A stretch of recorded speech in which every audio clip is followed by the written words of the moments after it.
की इंग्रजांच्या काळामध्ये गेनोजी सातो हे माझे पंजोबा. वकील होते. एकही रुपया कधी कोणाकडून घेतला नाही. इंग्रज पण रिस्पेक्ट करायचे, गावचे पाटले सुद्धा रिस्पेक्ट करायचे आणि सर्वसामान्य जनता सुद्धा. मी सुद्धा आज कुठलेही एकही रुपया न घेता आत्तापर्यंत 10,000 पेक्षा जास्त लोकांना मोफत कायदेशीर सल्ला द्यायचं काम करतो. निवडणुका सुरू झाल्यात. आता जे इच्छुक उमेदवार आहेत हे कुठेतरी प्रोग्राम करतायत, वेगवेगळे प्रोग्राम आम्ही पाहतोय. देवदर्शनाला घेऊन जात आहेत, महिलांसाठी वेगवेगळे प्रोग्राम असतात, तरुणांसाठी वेगवेगळे प्रोग्राम असतात. अशाच पद्धतीने काही तुमची सुरुवात आहे का आता? सामाजिक जीवनामध्ये गेली 15 वर्षापेक्षा जास्त काम मी आपल्या प्रभाग क्रमांक 41 मध्ये करून दाखवतो. आता इलेक्शन आले, 1 वर्षभर दिसतील, परत हे काय दिसणार नाही. मग ते हारतील, जिंकतील, परत ते तुम्हाला 5 वर्षांनी दिसतील. पण हा प्रमोद सातव तुम्हाला सातत्याने 24 तास 365 दिवस हा जनतेमध्ये दिसेल. का म्हणजे लोकांनी तुम्हाला का निवडून द्यावं? का फक्त तुम्ही वकिली मोफत करताय, आजपर्यंत लोकांसाठी वकिली मोफत केली, याच एका कारणावरती लोकांनी तुम्हाला निवडून द्यावं?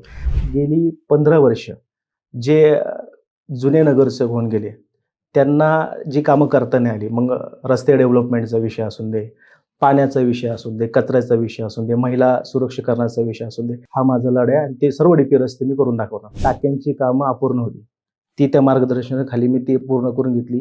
ती परिस्थिती अशी होती, मी माझ्या हाताने ती बॉडी ॲम्ब्युलन्समध्ये टाकली. ती जर डीपी रस्ते व्यवस्थित डेव्हलप नाही झाले, विकास जर नाही झाला, तर नागरिकांना कसं मृत्यूच्या दारात जावं लागतं. असं वाटलं नाही कधी की अरे सरकार पण आपलंच आहे, पण अजूनही ह्या घटना घडतात, आपण काय करू शकत नाही? तर तुमचा धर्म जनसेवा, हो, आणि तुम्ही म्हणजे आम्ही जे मोहम्मदवाडी ऐकत होतो तिथं तुम्ही महादेववाडी लिहिलंय. एक कडवट हिंदू कार्यकर्ता आहे मी. नगरसेवक झाल्यानंतर तीव्र गतीने त्याच्यामध्ये जो पाठपुरावा करता येईल, ज्या कागदपत्रांची पूर्तता करता येईल, तो आम्ही करून ते नाव महादेववाडी केल्याशिवाय आम्ही राहणार नाही. 15 वर्ष 20 वर्ष लोक येतात, सांगतात, परत निवडून जातात, परत गेलेले आश्वासनं त्यांचे ते अहवाल ते तसंच पडतं. नंतर परत काय कुठं लक्ष नसतं. रस्त्याचे जे निधी आले ते कित्येक वेळा वापस गेलेले आहेत. बरं, त्याचे सुद्धा पुरावे मी देऊ शकतो. लोकांची अशी इच्छा आहे, लोकांना बिल्डरांचे रस्ते डेव्हलप करणारा नगरसेवक नकोय, लोकांचं काम करणारा जनसेवक आता हवाय. ते प्रभाग क्रमांक 41 मध्ये असतील,